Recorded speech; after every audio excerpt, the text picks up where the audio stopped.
puede ser este. Bien.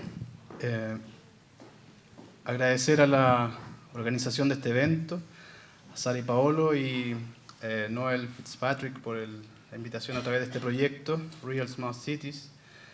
Agradecer también las palabras del rector en la mañana, Ramiro Noriega, que fueron de verdad motivadoras. No es habitual escuchar a un rector referirse en esos términos de la realidad que nos toca vivir y trabajar.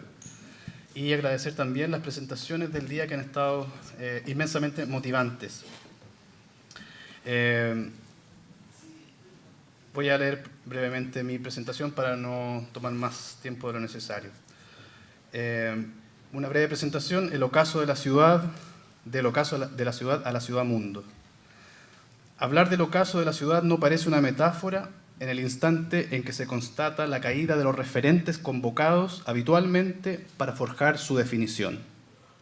En términos políticos, el límite entre lo privado y lo público, la distancia entre el espacio de la casa, lugar de la vida natural, y la ciudad, lugar de la vida buena, esencial para la definición de la política de la ciudad en Grecia, se torna cada vez menos asimilable y más difícil de sostener. En términos urbanísticos, el crecimiento exacerbado de algunas metrópolis del último siglo atestigua la conformación de las megalópolis que engullen toda forma territorial, haciendo imposible concebir para la ciudad un sentido orgánico. Junto con ello, el vaciamiento simbólico del centro de la ciudad y la preponderancia de los márgenes hacen que la circulación sea para los usuarios más vital que el lugar que ocupan en la vida pública en tantos ciudadanos. En términos geográficos, en esa misma dirección, la negación de las distancias y la supremacía de las tecnologías de transporte y comunicación crea vecindades desterritorializadas y con ello distancias y conexiones atópicas que fuerzan a repensar, por un lado, la idea de comunidad y la denominación de los asentamientos gestados alrededor de las ciudades y centros históricos, y por otro, a criticar las ficciones políticas naturalizadas como pueblo.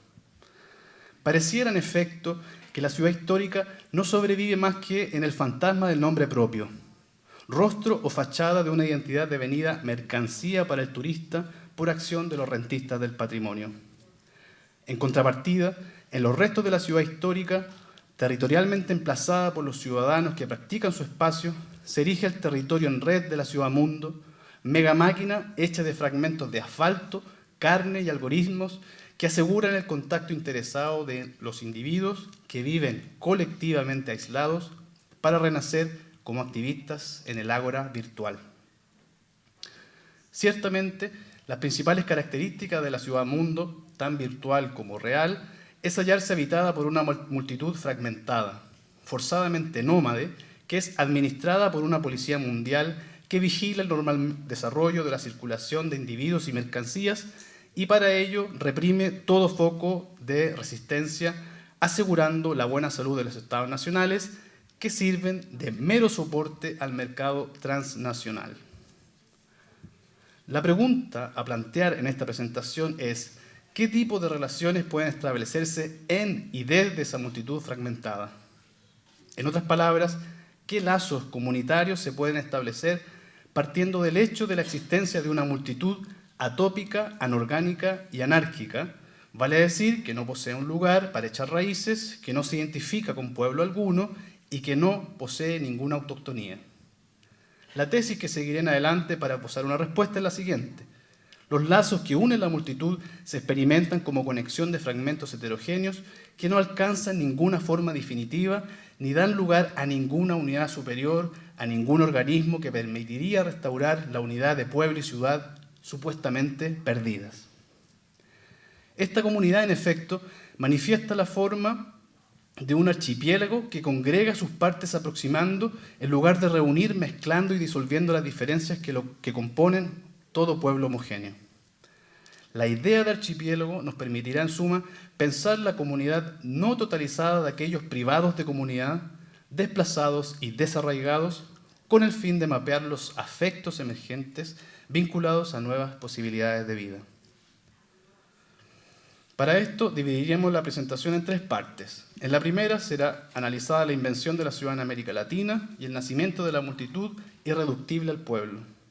En la segunda se indagará en el lugar de la ciudad-puerto como polo de contagio y creación de conexiones inusitadas que captura el Estado-nación. Para terminar, en la tercera parte, ofreciendo una propuesta de lectura del archipiélago de la multitud en Latinoamérica. Esta presentación se enmarca en el trabajo que llevamos a cabo junto con el colega Braulio Rojas, donde abordamos el trabajo de la relación ciudad y literatura a partir de la filosofía de Deleuze, Guattari y Spinoza, y en nuestro interés en la idea de geofilosofía de Gilles Deleuze y Félix Guattari. Bien, la primera parte. La ciudad en América Latina, la realización de la ciudad-organismo. La ciudad en América Latina es, desde su fundación, un fenómeno extensivo. Para la corona española, el problema entre manos fue gradualmente el de crear una red de ciudades organizadas jerárquicamente a la manera de un cuerpo a escala continental, donde cada ciudad órgano debía cumplir una función específica para asegurar el control sobre el territorio y sus habitantes, asegurando también la explotación de los recursos y su envío a España. El carácter extensivo de la ciudad en estas latitudes es manifiesto al constatar que en apenas 50 años se habrán erigido la mayor parte de estas ciudades órganos que componían la ciudad-organismo de escala continental. La consagración de estas fundaciones llega en 1573 con la ordenanza de Felipe II, acto jurídico que define no solo el carácter santo, sino racional de la fundación de ciudades en el Nuevo Mundo. Probablemente una de las mejores entradas para conocer el dispositivo específico que articula elementos dispares que atañen a la arquitectura, religión, economía, derecho y política para erigir conjuntamente la ciudad modelo y el ciudadano ad hoc. Hablar de ciudad ideal no es anecdótico aquí. La integración de la trama hipodámica o damero para formar una red de ciudades recubre un gran valor. El damero, con una economía inigualable, permitió en cada ciudad, en su diferencia, una distribución y diferenciación de los espacios de la ciudad, tomando en cuenta la dimensión de las cuadras, el diámetro de las calles, la jerarquización de los solares, comenzando desde el centro donde brilla la Plaza Mayor, la iglesia y los notables, hasta la periferia recorrida por la servidumbre indígena. Me salto un poquito. La idea de evangelización juega en este contexto un papel fundamental. Por evangelización no hay que entender tanto el contenido doctrinal de la religión, que es sin duda importante, cuanto las estrategias impulsadas para estriar paralelamente el cuerpo de la tierra y el de los individuos, para producir conjuntamente ciudades y sujetos. Poner en policía los territorios, otro nombre para la noción de evangelizar, tiene por efecto establecer y preservar la jerarquía social y territorial que nace con la fundación de ciudades y su administración de acuerdo a derecho. Entendida como el arjé de la colonización, la evangelización vincula el establecimiento de una arquitectura social y un reparto o distribución territorial. Entonces, esta policía del territorio deviene el dispositivo que busca ajustar deseos y acciones de los individuos, esto es, gobernar su ritmo y controlar su eficacia en todo punto de la red de ciudades que se extenderá a lo largo del Nuevo Mundo. No obstante, la ciudad en América Latina está lejos de identificarse con el orden que describe el dispositivo de la ciudad-organismo. Lo arcaico resiste al reparto social y territorial que arriba desde Europa para imponer una medida a los confines salvajes del continente. En efecto, existe un encuentro polémico entre lo moderno y lo arcaico que hace posible la emergencia de la singularidad y la heterogeneidad, la gestación de una individuación colectiva fraguada en la ruptura o desvío de cánones y modelos impuestos. A distancia o desde arriba, la ciudad parece reducirse a los símbolos del poder civil y religioso español que resguarda los intercambios a lo largo de esa red de ciudades de norte a sur. A ras de suelo, en cambio, la ciudad ritmada por colores de piel y lenguas dispares se experimenta a nivel de los afectos como vector de conflicto, ruptura y rebelión contra el ritmo impuesto por la colonización. En efecto, la ciudad es el lugar de gestación de una cultura singular, hecha de jirones del pasado ancestral, mezclas raciales e ideas que llegaban de Europa para contagiarse por otros saberes y creencias. La plaza, en ese sentido, punto desde el cual el modelo ciudad se organiza y se equilibra, se revela como el sitio de una heterogeneidad que resiste a las costumbres europeas y contesta vitalmente los órdenes impuestos. Ciertamente, la plaza era el lugar para ser visto o para hacerse ver. En ella se daban cita sujetos de todas las clases sociales y cada cual era contemplado en su dignidad por el solo hecho de aparecer en público.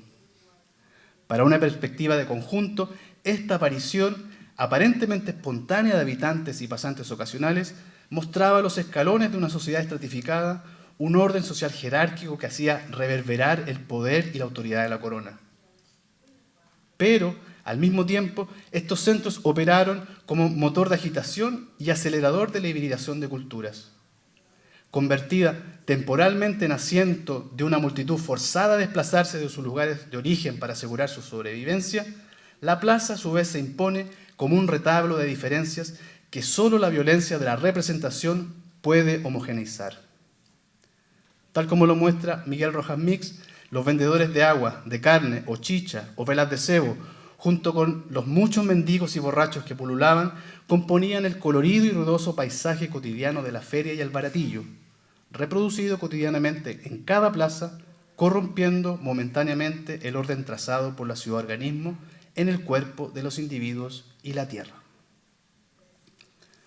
En esa línea, como se verán adelante, las ciudades-puerto jugaron un papel fundamental en la conformación de una cultura que crece a contrapelo del orden impuesto desde la metrópolis española.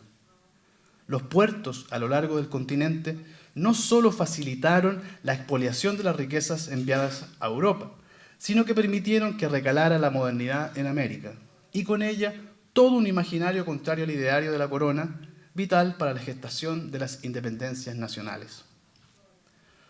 Próximo punto, las ciudades-puerto, espacios de excepción.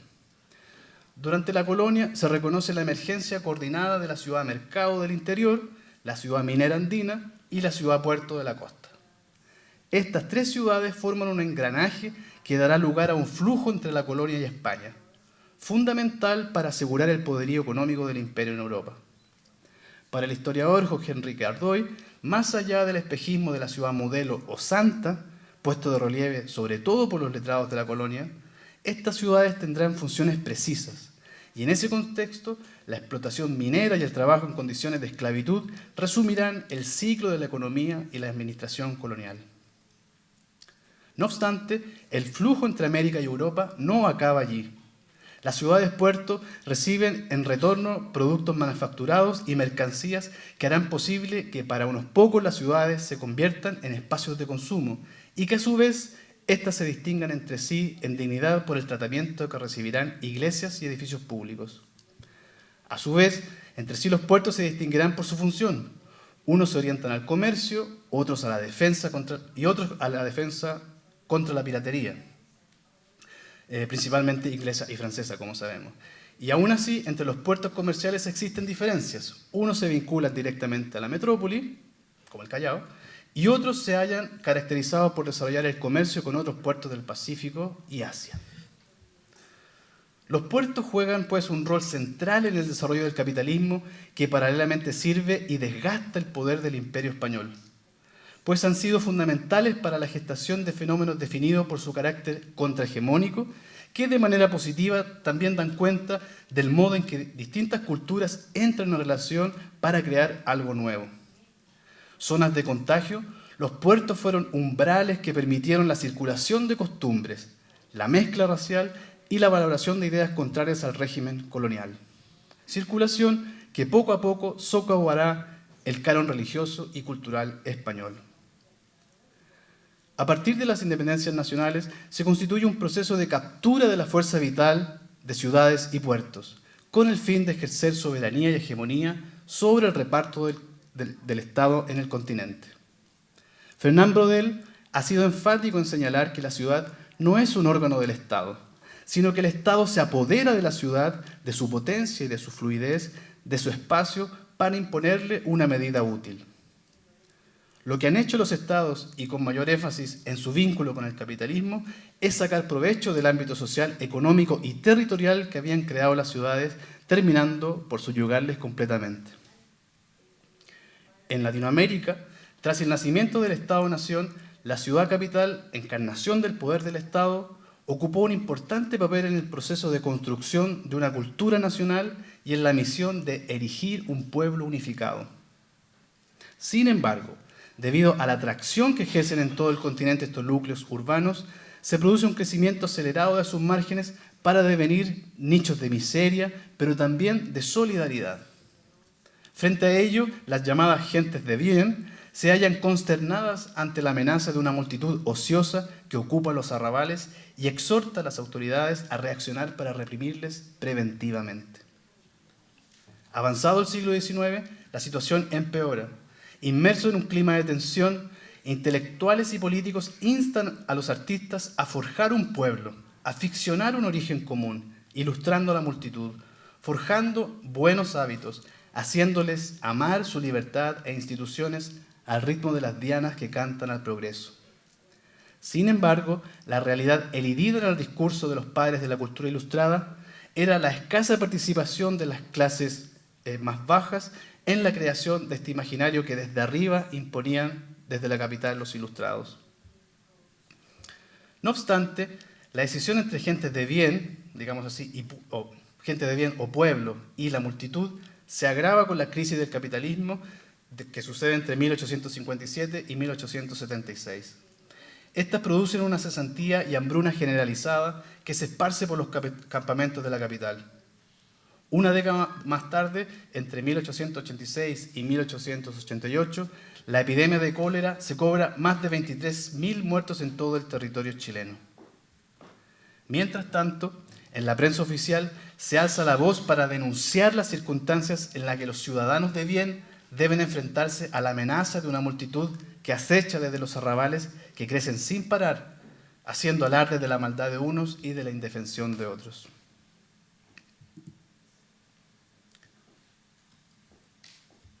Me voy a tener que saltar un poquito. Bueno, situaciones como aquellas se viven en toda Latinoamérica, podríamos decir, y el siglo XX está marcado por esa división entre pueblo y multitud. Sobre todo describiendo dos usos de la ciudad. El uso adecuado, diríamos así, es el uso del consumo, mientras que el uso inadecuado o delincuencial sería propio el de la multitud. Es una decisión bastante maniquea, pero funciona muy bien y parece muy bien retratada en la prensa y en las revistas de la época. Me salto a la próxima parte para terminar.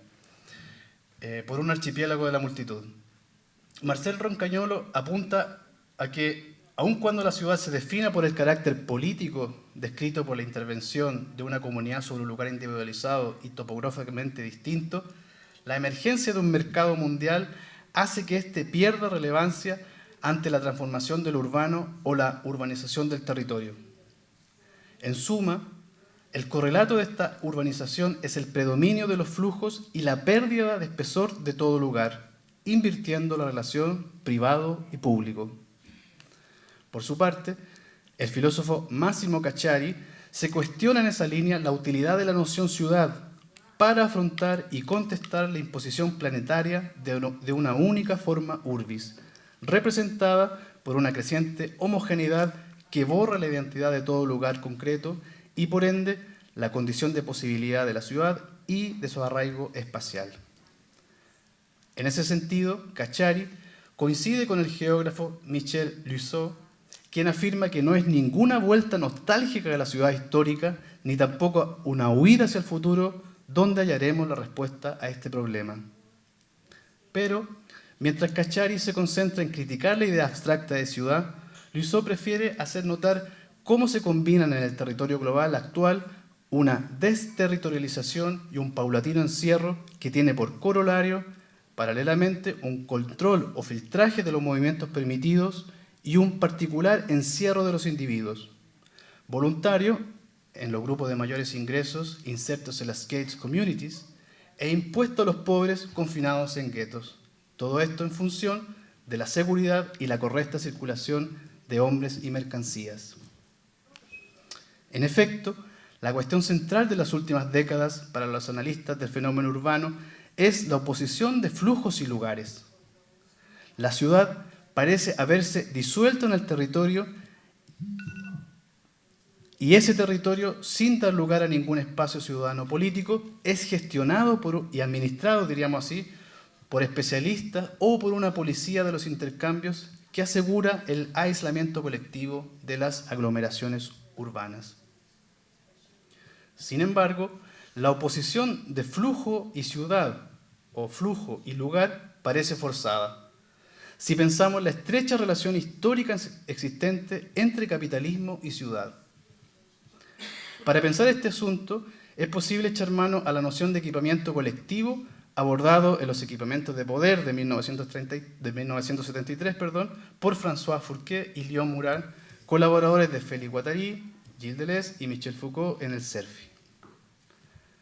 Contra las perspectivas funcionalistas y culturalistas del urbanismo, Fourquet y Murat proponen comprender la ciudad como un equipamiento colectivo, atravesado por flujos de todo tipo.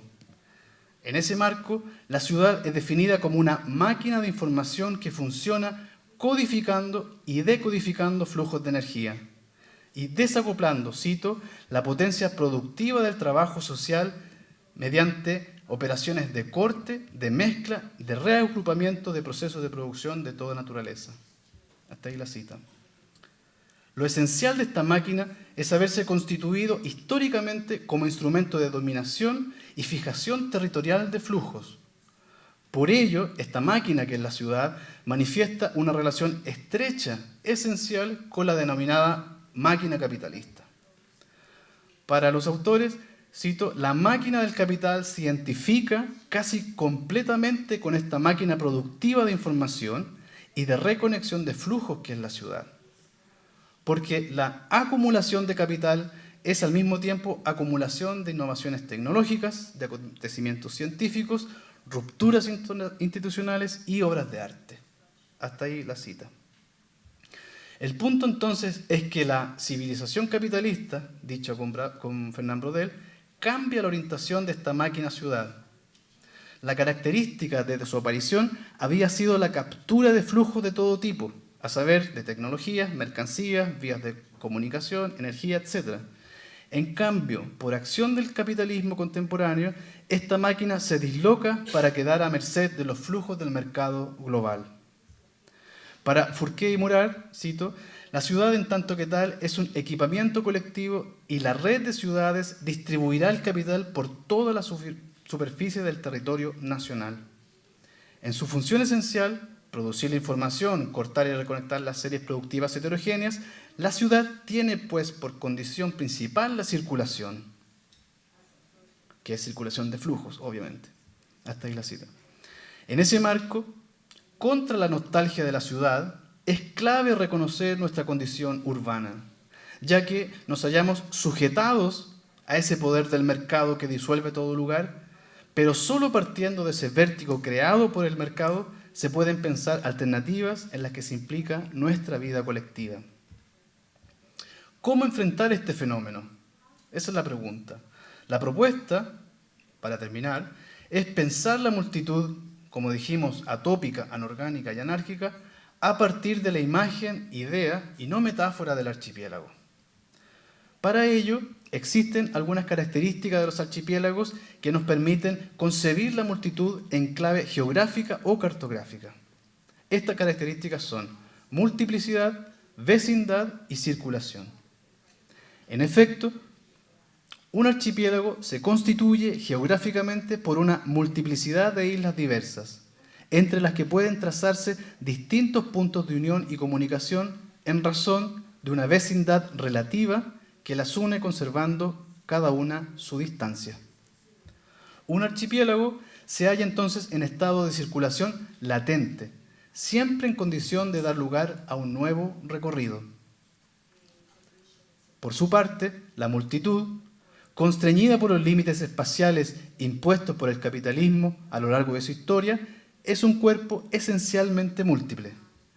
Enfrentada a la condición de aislamiento, es capaz de generar vecindades y solidaridades que saltan más allá de la separación inmediata, gestando una circulación de afectos que rompe con la representación y unión del pueblo abstracto.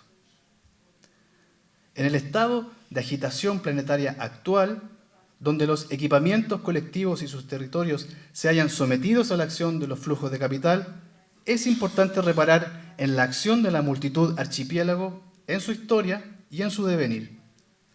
Brevemente, la literatura y la crítica literaria, como lo va a mostrar mi colega Braulio, es un lugar privilegiado de la cultura donde poder leer los gestos que conforman este vínculo archipelágico de la multitud, justamente al poner en escena a lo largo del continente la vida de los marginados de la ciudad, esos residuos del pueblo que desajustaban ayer el orden de la ciudad y resisten hoy la homogeneidad reinante en el territorio de la máquina de flujos planetaria.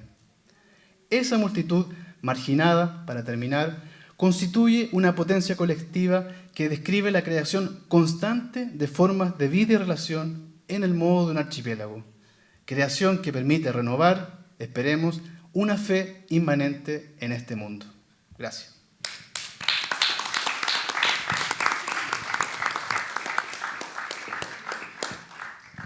Gracias, Patricio. Felicito la ponencia, de verdad excelente. Muchas gracias.